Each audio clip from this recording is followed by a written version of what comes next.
Have you ever been asked to leave your very own seat just to make way for someone deemed more important? That moment cuts into human dignity like a knife. And for Marcus Ellington, it was not just humiliation. It was the spark that would shake an entire airline empire. Wednesday afternoon at Dallas-Fort Worth International Airport, the sky was covered in a veil of silver gray. Passengers crowded, announcements blared without pause, and the rolling thud of luggage blended into a chaotic symphony. In the middle of the crowd, Marcus Ellington appeared, yet no one paid him any attention. The 52-year-old man wore a navy blue blazer over a simple gray t-shirt, dark jeans, and polished leather shoes. In his hands, only a neat carry-on suitcase and a glossy brown leather briefcase. No bodyguards, no assistants, no signs revealing he was the CEO of Ellington Systems, the tech conglomerate powering operational management systems for corporations around the globe, including the national carrier SkyWest Horizons. Marcus walked quietly, blending into the crowd, his amber eyes carrying 2 decades of storms in the business world, billion-dollar deals and handshakes that reshaped entire industries. He knew how to disappear, how to observe the world revealing its raw face. That day, all he wanted was peace. The flight back to San Diego was his chance to lean back, enjoy a glass of bourbon, and let his thoughts drift with the clouds. He had just closed a historic deal in Phoenix, securing a lucrative contract that solidified Ellington Systems' dominance in the market. On paper, this should have been a moment to celebrate, but sometimes peace is just a trap, and the most ordinary moments define destiny. When the call for first-class boarding came, Marcus rose. He handed his ticket to the agent and walked into the cabin. Seat 1A, his favorite, always offering stability in a restless life. He placed his briefcase under the seat, slid his phone into the front pocket, then leaned back, savoring the cool leather against his headrest. No one in the cabin noticed him, save for a few glances of recognition, as if he looked familiar, but unremarkable. Marcus was used to it, used to being underestimated until his business card hit the table. Everything seemed calm until a new figure appeared in the aisle. Brandon Hale, 29, tall, hair slicked back with shine, light blue shirt with sleeves rolled up, sunglasses perched arrogantly on his head. He carried himself like the world revolved around him. His eyes swept through first class as if taking inventory of his possessions. Marcus barely looked up. He reached for his documents, intending to skim through a few pages before takeoff.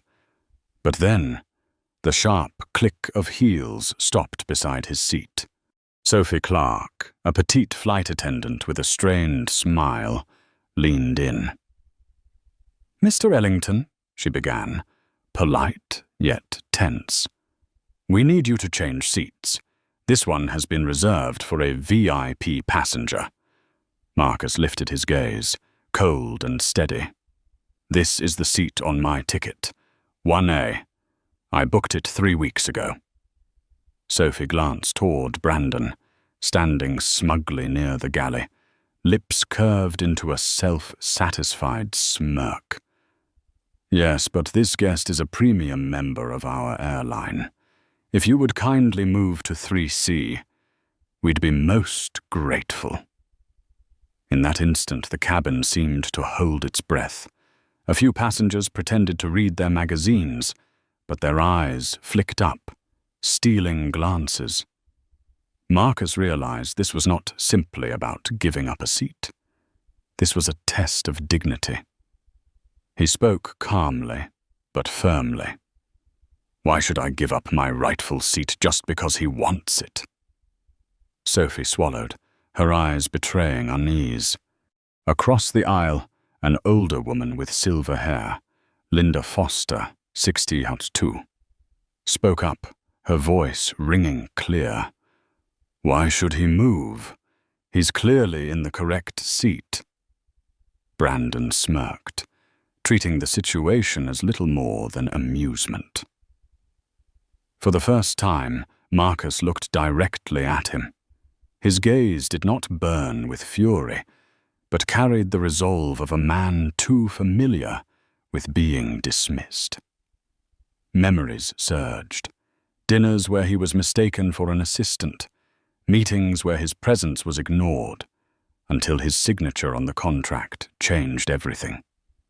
Marcus had learned to choose his battles, but some moments demand no retreat. And today, on this flight, in front of every witness, Marcus knew this was one of them. He exhaled slowly, gave a slight nod to himself, and said, I will not give up my seat.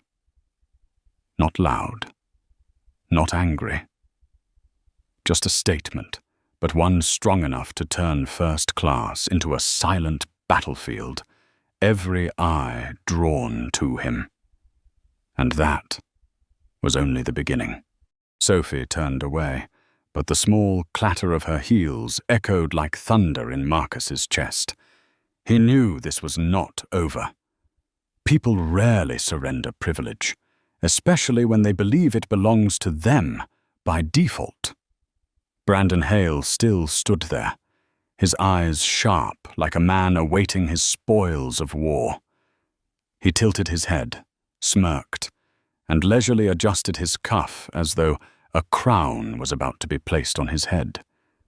His silence weighed heavier than 1,000 condescending words. Marcus sat still, back straight against the seat, hand resting on the armrest.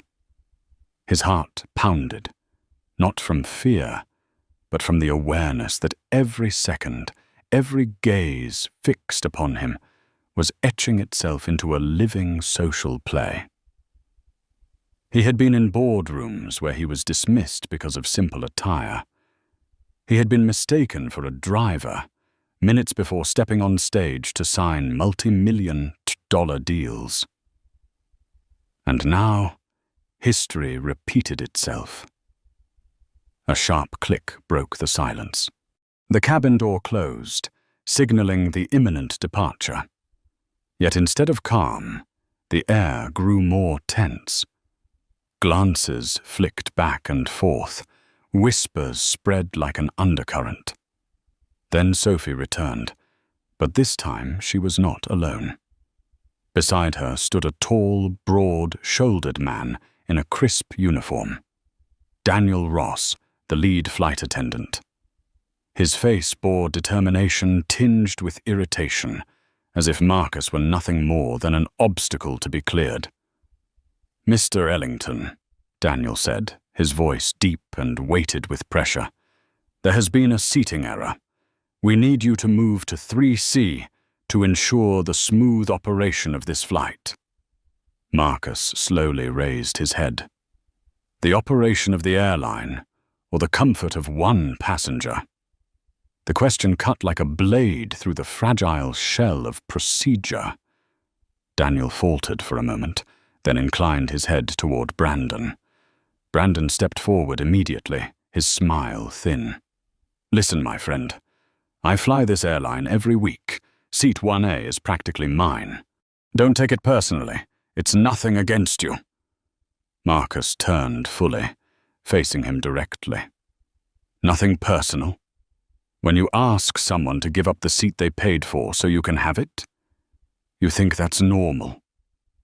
A heavy assurance dropped over the cabin. The drone of the engines outside seemed to fade, replaced by thick, pressing air. Then Linda Foster's voice rose from across the aisle. The older woman spoke firmly. Stop with the nonsense. He is in the right seat. Why are you trying to move him? Her words pierced the quiet like an arrow. A man in row 2 nodded in agreement. "The ticket decides the seat. End this now." Daniel frowned, unprepared for the passenger's reaction. Sophie's eyes flickered with unease, her hands clutching the clipboard so tightly her knuckles turned white. Marcus felt his heartbeat slow. For the first time, he was no longer alone. Daniel pressed harder, his tone edged with frustration as he tried to regain control.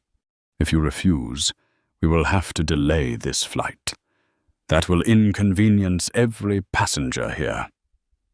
Marcus leaned back, his eyes steady, his voice resolute. "If a delay is the price of keeping my rightful seat, then let it be delayed." Sighs and mutters rippled through the cabin. Some passengers impatient, others watching Marcus with a quiet respect. In that narrow space, a battle for justice unfolded, carried on every glance and every breath. Brandon gripped the strap of his bag, his teeth clenched tight. The smug grin was gone. In its place, the face of a man stripped of his accustomed power. He pulled out his phone. As if were to wield it as another weapon, Daniel and Sophie retreated toward the galley, whispering urgently. Their figures disappeared from view, leaving Marcus seated, motionless, his eyes sharp as arrows piercing the void. He knew the fight was far from over. They would not surrender easily, not when pride and privilege were at stake. Moments later, the intercom crackled with the captain's voice. "Ladies and gentlemen, please settle into your seats. We will depart in a few minutes." Marcus listened in silence, but to him, the word "settle" rang like a warning bell. He knew stability was only an illusion. The real storm was still gathering. And deep down, Marcus understood. Today was not just a flight. It was a trial of dignity, and the outcome would echo far beyond the skies this plane was about to ascend into. The first-class cabin was wrapped in an eerie silence. Overhead lights glared white, their reflections gleaming on the cool leather seats. Marcus sat still, but inside him a storm brewed, waiting to break. He knew it was only a matter of time. And the moment came faster than he expected. Footsteps echoed sharply down the aisle. Sophie returned, but this time not only with Daniel. Walking beside them was a man in a dark uniform, a polished badge gleaming on his chest. Philip Warren, ground supervisor. His lips carried a smile, but it was cold, strained, the kind of smile used to deliver bad news. "Mr. Ellington," Philip began, his voice loud enough for the entire cabin. "We must ask you one final time. Please change your seat. This passenger is one of our elite members, and we need to prioritize accordingly." A wave of murmurs rippled through the cabin. Some passengers lifted their eyes from magazines, others pretended indifference, but all were listening. The matter was no longer private. It had been dragged into the open, staged before dozens of watchful eyes. Marcus closed the folder on his lap and placed it neatly onto the tray table. He lifted his gaze, calm but sharp as a blade. "I have already made it clear. This is the seat printed on my ticket. I will not move." The smile on Philip's face stiffened. He glanced at Brandon, who leaned near the galley wall with his phone in hand, eyes brimming with anticipation. Then Philip bent closer, his tone dropping through still loud enough for nearby rows to hear. "You realize that refusing crew instructions could result in your removal from this flight." The cabin jolted with tension. A chill swept through the air. It was no longer a request. It was a threat. Marcus felt his chest burn, not from fear, but from the sheer audacity. They wanted more than his seat. They wanted to paint him as the problem. A familiar tactic. Shift blame onto the victim. Force him to bow his head. Before Marcus could answer, Linda Foster, the silver-haired woman across the aisle, straightened in her seat, her voice ringing clear. "This is outrageous! You're threatening to remove a paying passenger just to cater to someone else's whim. This is not how a reliable airline operates." Murmurs of support rose. A man a few rows back added, "The ticket decides the seat, not membership level."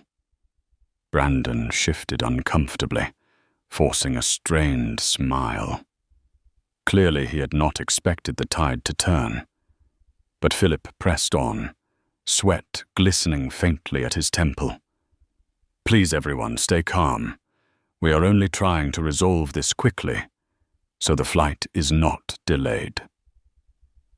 Marcus leaned forward, his voice deep and resonant, each word striking the air like iron. "What causes the delay is not me, it is this injustice." Silence followed. Tension thickened, stretched tight as if ready to snap. Philip pressed his lips together, realizing control was slipping through his fingers.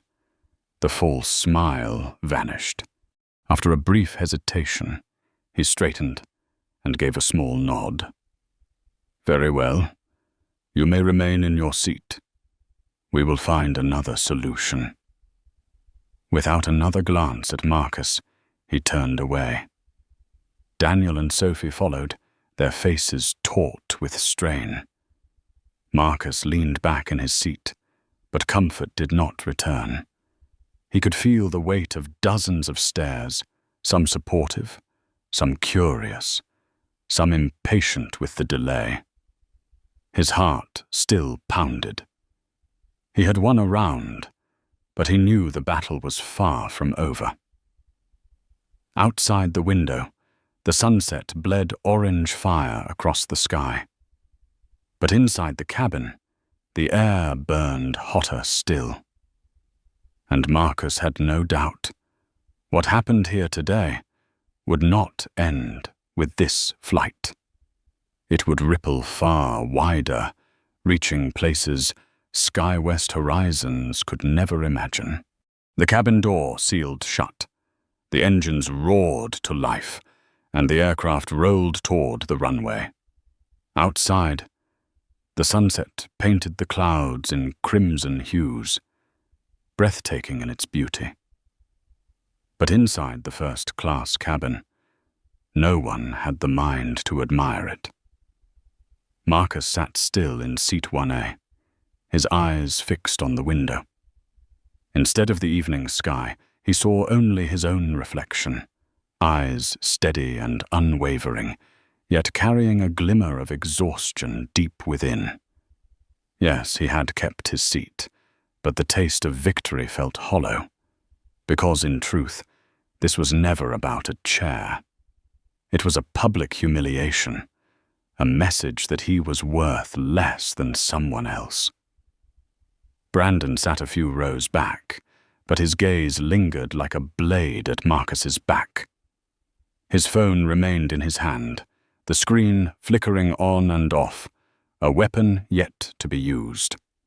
The smug smile had faded, replaced by a simmering irritation. From across the aisle, Linda Foster leaned slightly and gave Marcus a warm, affirming nod. It was not words, but a confirmation. He had done the right thing. Marcus returned the nod, though his shoulders stayed tense. The plane lifted off, the fuselage trembling in the engine's roar. When the seatbelt sign went dark, the crew began to move. Sophie avoided his eyes, clutching a tray of drinks, walking quickly as if to vanish into the pale light of the cabin.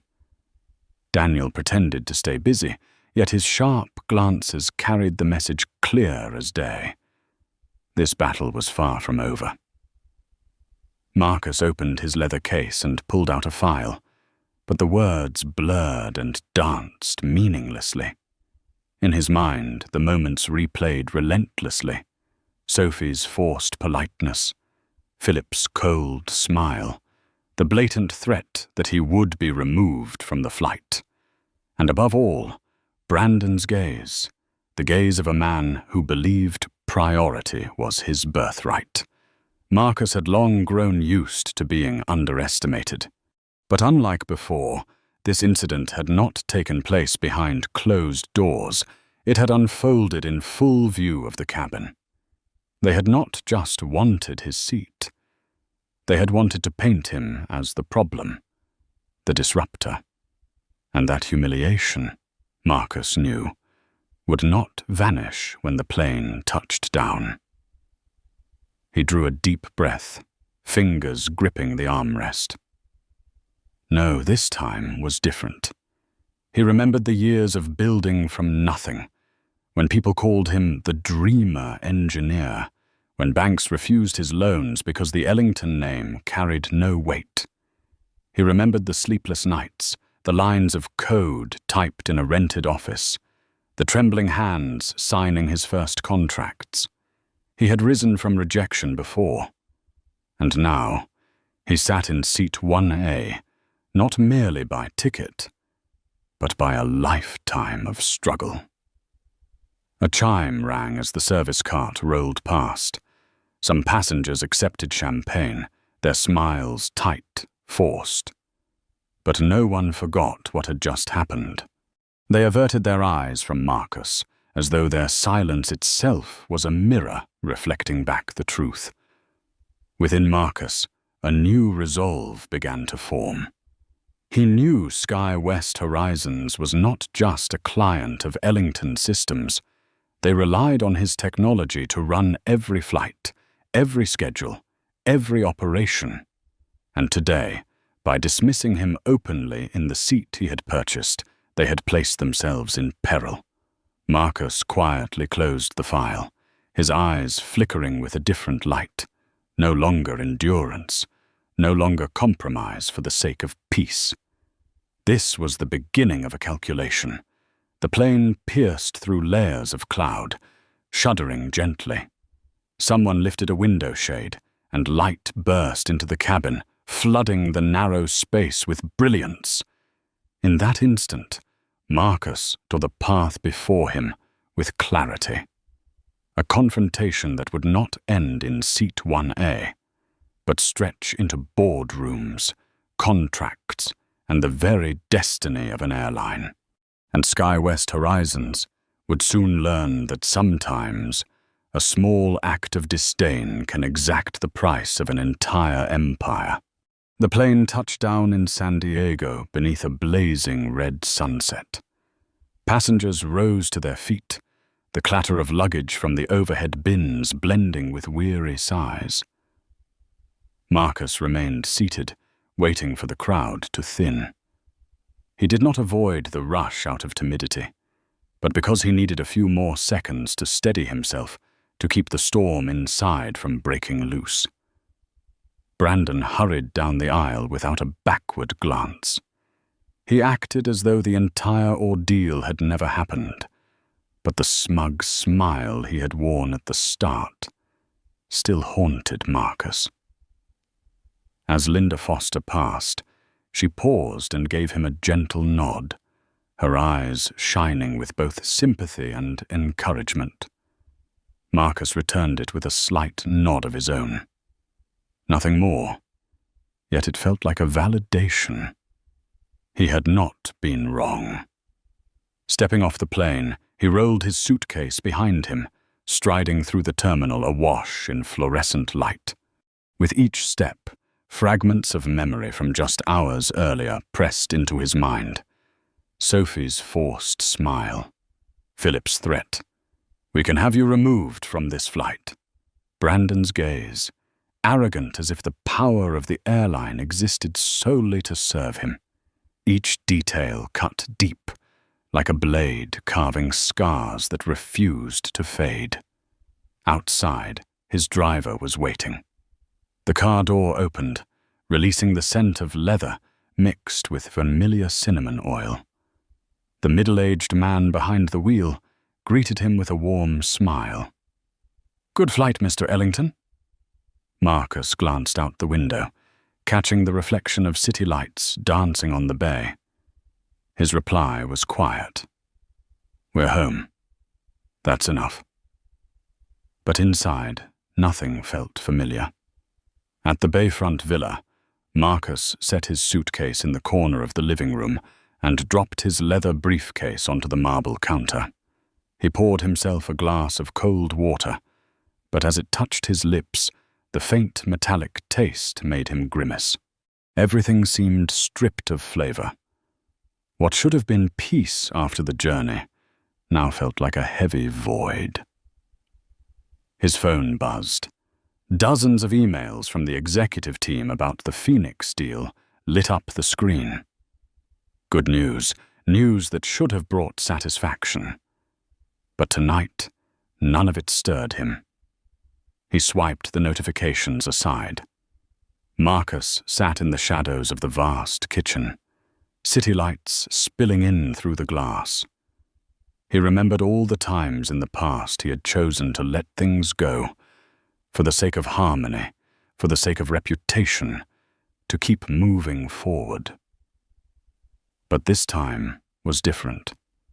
Not because of seat 1A, not because of one arrogant young passenger, but because the entire system, from flight attendants to supervisors, had conspired to make injustice the standard, and that could not be forgotten. He picked up his phone and dialed an internal number.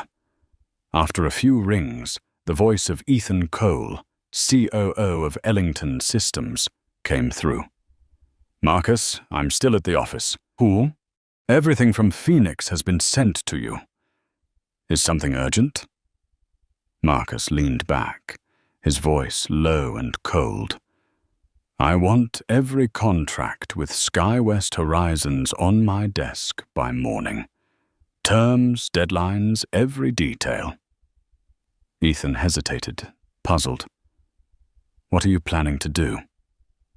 Marcus closed his eyes for a brief moment, drew in a deep breath, then answered slowly, each word sharp as iron. "It's time they learned their lesson, not on the plane, but through the very system they depend on." He ended the call, the thud of the phone hitting the table echoing in the empty kitchen. In the darkness, Marcus's eyes gleamed, no longer with raw anger, but with a cold resolve. A plan had been set in motion, silent, deliberate, and powerful enough to shake an entire airline to its core. The next morning, the sun poured over San Diego Bay, casting a golden glow across gleaming glass towers. But for Marcus Ellington, the morning carried no peace. He had risen before the sky had shed its grey, dressed in a charcoal suit that framed his solid build. His footsteps echoed with resolve on the marble floors of Ellington Systems headquarters, the very place he had built from a rented office a decade earlier. Employees bowed their heads as he passed, but Marcus only nodded faintly. His eyes held a coldness that none could read. No one guessed what he had endured the night before. The boardroom doors opened. COO Ethan Cole was already waiting, laptop open, a neat stack of documents in place. At 40-9, Ethan was a man of composure, but the look on Marcus's face made him falter.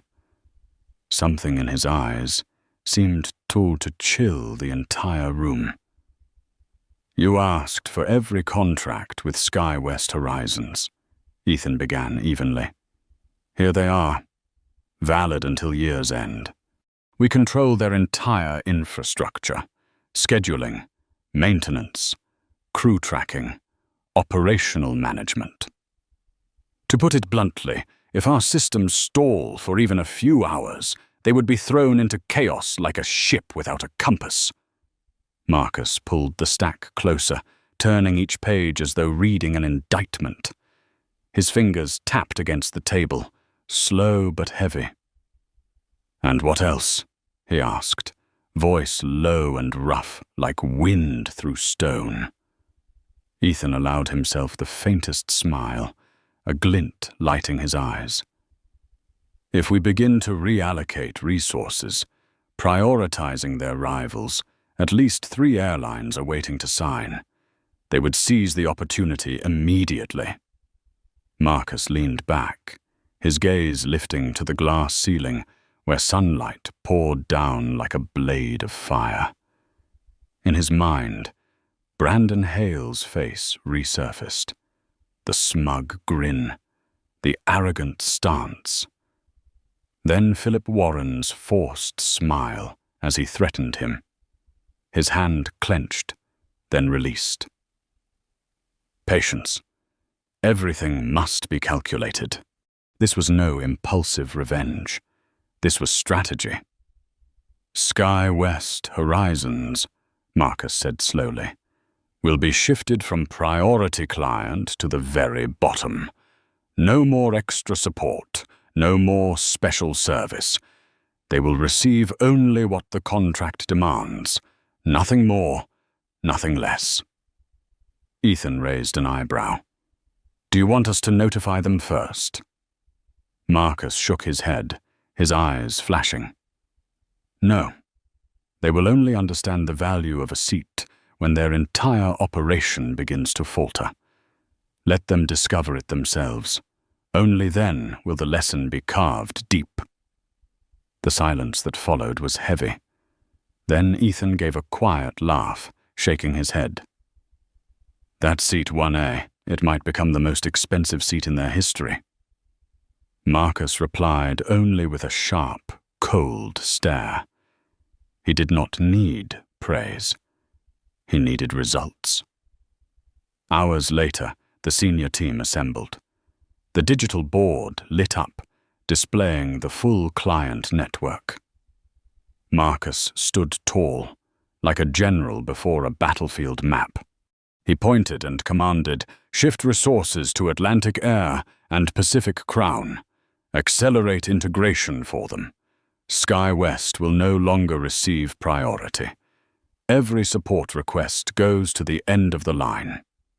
Fingers hammered keyboards, rapid and relentless. The entire room became a war machine ready to strike. When the meeting ended, Marcus remained alone, one hand on the table, eyes fixed on the misted glass window. Below, the city bustled, traffic streaming unaware that a quiet plan was unfolding, one that would decide the fate of an airline. He whispered, voice like a vow, "They thought they could diminish me over a seat. Soon they will learn that disdain was the most expensive mistake of all." Just 3 days after the meeting, the undercurrent Marcus had set in motion began crashing into Sky West Horizons. At a regional office in Denver, scheduling screens flickered wildly. Flights stacked up with delays, maintenance orders froze, crew data lagged behind. A technician slammed his keyboard, sweat beading on his forehead. "I can't access the maintenance logs. The system's running slower than dial up." On the other end of the hotline, Ellington Systems Support replied coolly, "We will process requests in the order they are received. Please be patient." But what no one realized was that the order now placed Sky West firmly at the bottom of the list.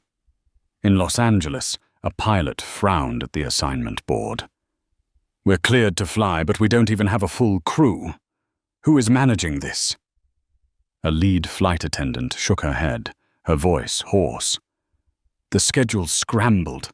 I was just told to swap shifts last minute, but there's no backup staff.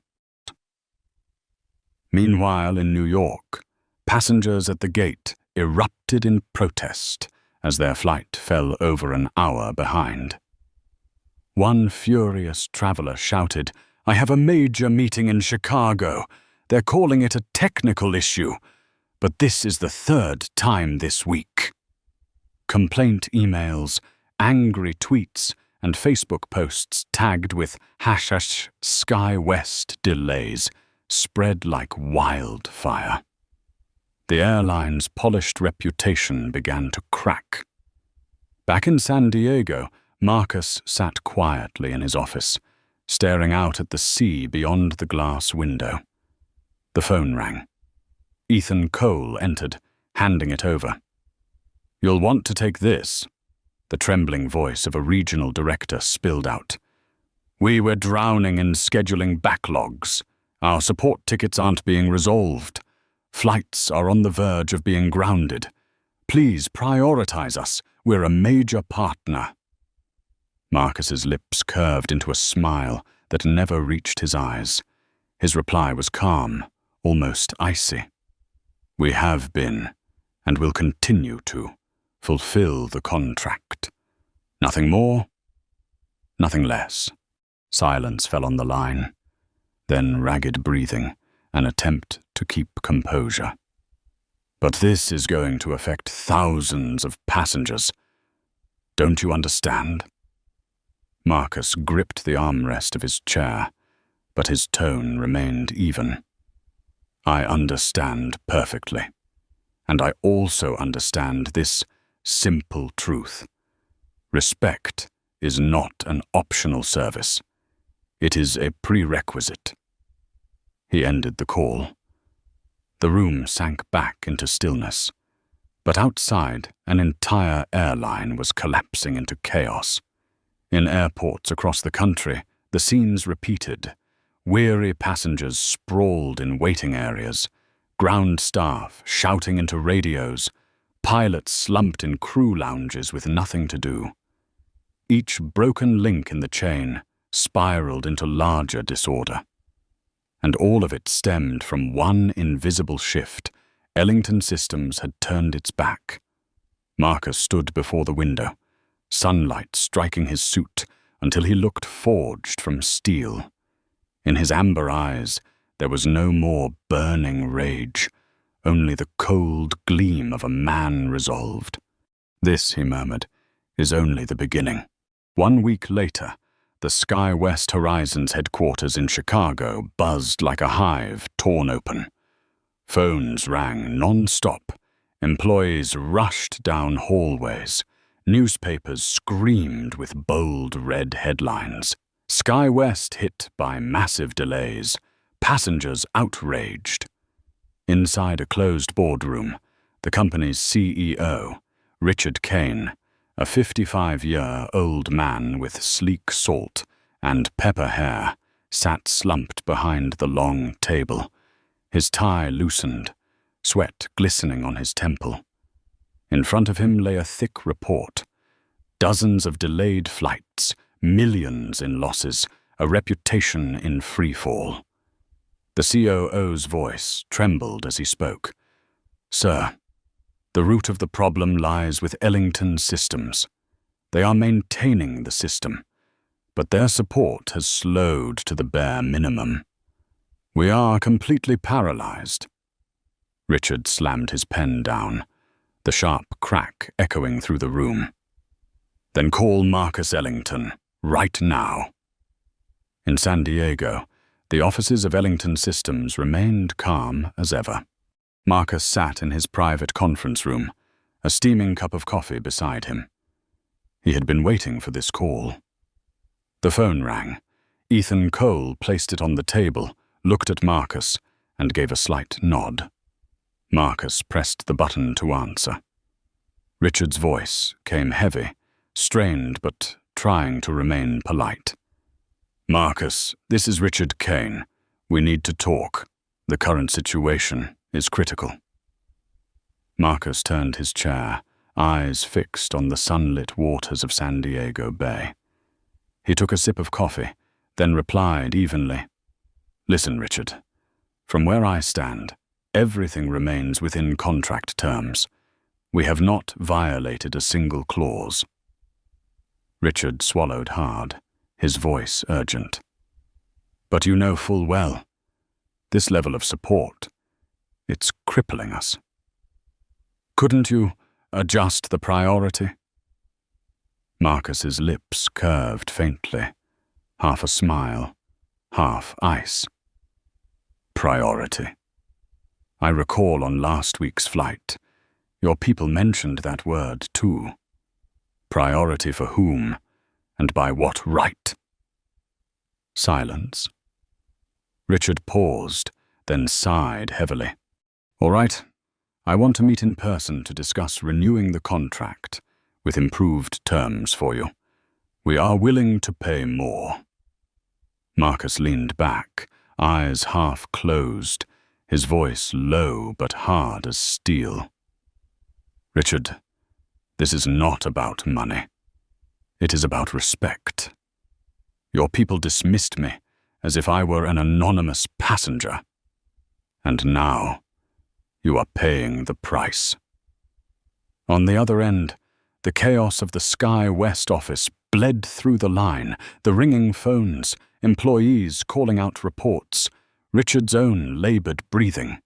He knew that in this chess match, he was already cornered. "Marcus," Richard said, his voice tight, "what do you want?" Marcus opened his eyes, staring past the glass window at the endless horizon of the sea. His voice resonated, deep and uncompromising.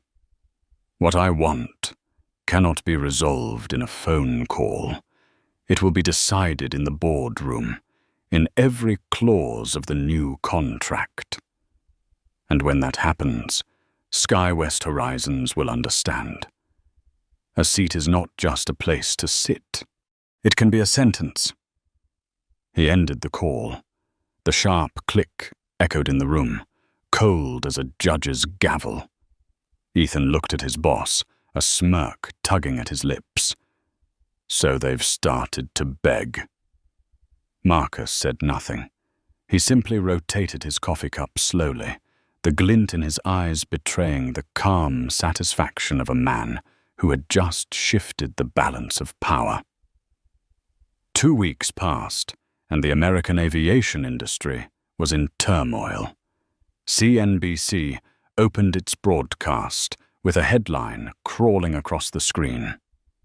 "Sky West Horizons loses critical tech contract. Rivals seize market share." While Sky West struggled with mounting delays, competitors Atlantic Air and Pacific Crown surged ahead. Ellington Systems' technology was deployed at lightning speed, schedules ran seamlessly, and customer experience soared. The press hailed it as a meteoric leap powered by Ellington technology. In the Ellington Systems boardroom, the glow of a giant screen cast light across Marcus's face. On the digital map, the red patches representing Sky West shrank steadily, while the blue of Atlantic Air spread outward like a tide swallowing the market. Ethan Cole reported, his voice brimming with excitement. "Atlantic is ready to sign a 5-year expansion deal. Pacific Crown has submitted a proposal for full integration. Sky West, they just lost another 12% of the domestic market." Marcus showed no emotion. He merely gave a slight nod, his eyes fixed on the shifting colors on the map. Inside, he heard echoes from the past. Sophie's voice saying, "This seat is needed for a VIP passenger." Philip's cold threat, "We can have you removed from this flight." Each phrase now felt like a blade cutting away at Sky West's throne. In Chicago, Sky West's headquarters resembled a battlefield in collapse. Richard Kane slammed the table. We must win back Ellington. We can't let Atlantic swallow the market. But the CFO shook his head, his tone heavy with despair. Ellington has refused every meeting. He said, the decisions have already been made. The rivals hold the keys now. SkyWest is down to temporary contracts at best. The words fell over the room like a death sentence. Meanwhile, in San Diego, Marcus stood by a high-rise window, watching the sunset turn the ocean into molten copper. Ethan entered, holding a fresh contract in hand. They will beg again, Ethan said firmly. Do you want to send SkyWest a warning, to remind them exactly why they're losing everything? Marcus lifted a glass of red wine, the glow of the liquid painting his face in crimson. He shook his head gently. No need. They already know. And when they look back, they will remember. It all began with Seat 1A. He took a slow sip, the dark grape flavor spreading, burning at the back of his throat. In Marcus's eyes, there was no anger left, only the calm of a man who had rewritten the rules of the game. SkyWest Horizons did not realize that the moment they dismissed him as an anonymous passenger was the very moment they triggered the most painful downfall in their history. 3 weeks later, when the media storm had finally quieted, a thick envelope was delivered to the offices of Ellington Systems. The assistant placed it on Marcus's desk with a curious glance. Marcus opened it slowly. Inside was a letter printed on premium paper, the text in elegant italics. The sender, Richard Kane, CEO of SkyWest Horizons. We sincerely apologize for the incident on your recent flight. It was an unfortunate misunderstanding. We hope for the opportunity to make amends and re-establish our partnership. SkyWest Horizons has always valued Ellington Systems, and you personally, Mr. Ellington. The polished words stretched across the page like a fine ribbon, but to Marcus, they were empty. He folded the letter, set it aside, without a sigh, without a smile. Because he understood.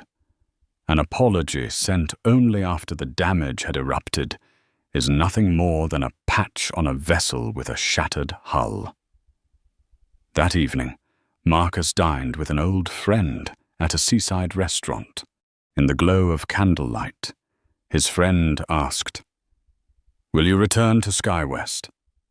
Marcus gently swirled his glass of wine, his eyes on the waves beyond the window. His reply was quiet, steady, resolute. No, they missed the simplest opportunity. 2 words, "I'm sorry," spoken in the moment it mattered. Now it holds no value. His friend fell silent, then nodded as if in understanding. Marcus gazed into the distance, his eyes reflecting the moonlight on the water. Slowly, he continued. People think disrespect is a small thing, but sometimes that moment decides the future, theirs and mine. They turned a single seat, 1A, into $1 billion verdict, and that cannot be undone. Beyond the glass, the waves kept breaking against the shore, a relentless reminder. Marcus knew life does not always grant second chances, and respect, whether in an airplane cabin or a boardroom, will always be worth more than any contract. In a world where power is often measured in contracts and numbers, the story of Marcus Ellington reminds us of a simple truth. Respect is never a privilege. It is a birthright for every human being. A cold remark, a condescending glance, an unjust decision.